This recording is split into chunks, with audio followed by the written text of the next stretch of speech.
Bonjour madame, alors il y a de ça aujourd'hui 32 ans, jour pour jour, votre petit ami de l'époque se faisait froidement assassiner sur une piste cyclable non loin d'ici à Laval. Vous ne connaissez bien évidemment pas tous les détails, mais pouvez-vous nous raconter ce que vous savez? Comment imaginez-vous ce drame? Sincèrement, j'ai pas vraiment d'idée à l'heure précise où laquelle l'histoire a débuté, mais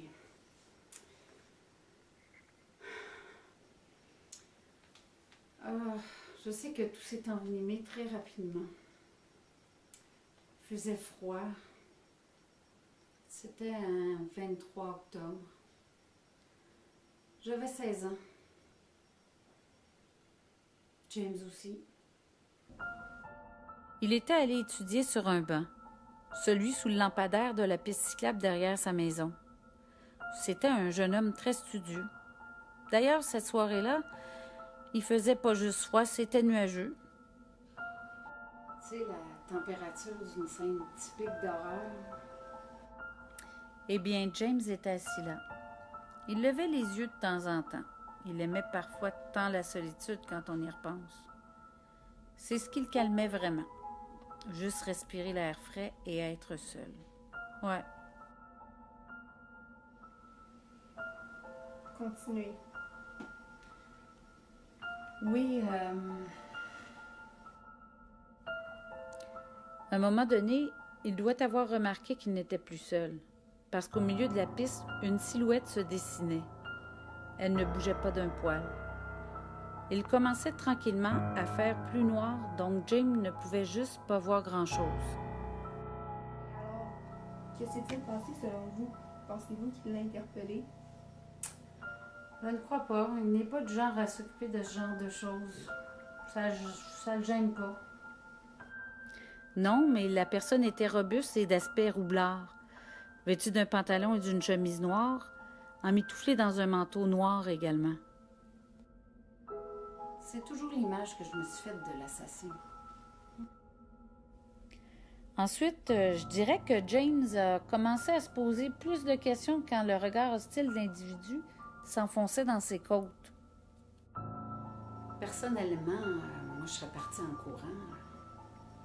Mais bon, d'après moi, ses yeux avaient dû commencer à s'habituer à la pénombre. Et puis, d'après moi, il était tout à fait capable de distinguer la personne et certains de ses traits physiques.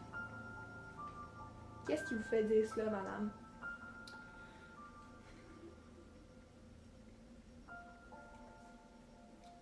Je sais pas trop. C'est probablement l'instinct, rien de plus. Je continue. James et l'individu se fixaient dans un silence total. À un moment donné, la personne a remarqué que James avait bel et bien repéré. C'était évident puisqu'il ne le lâchait pas du regard. C'était un regard qui voulait en dire beaucoup. Un regard rempli de questionnements, mais aussi de frayeur.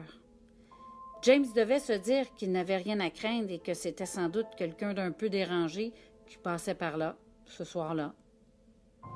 Mais là, D'accord, et ensuite, est-ce que c'est là qu'il se fait prendre? Non, l'individu lui a souri.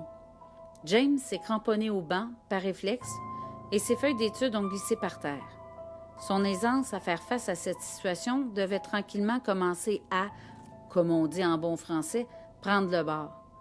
En tout cas, me semble qu'il traînait un parapluie avec lui.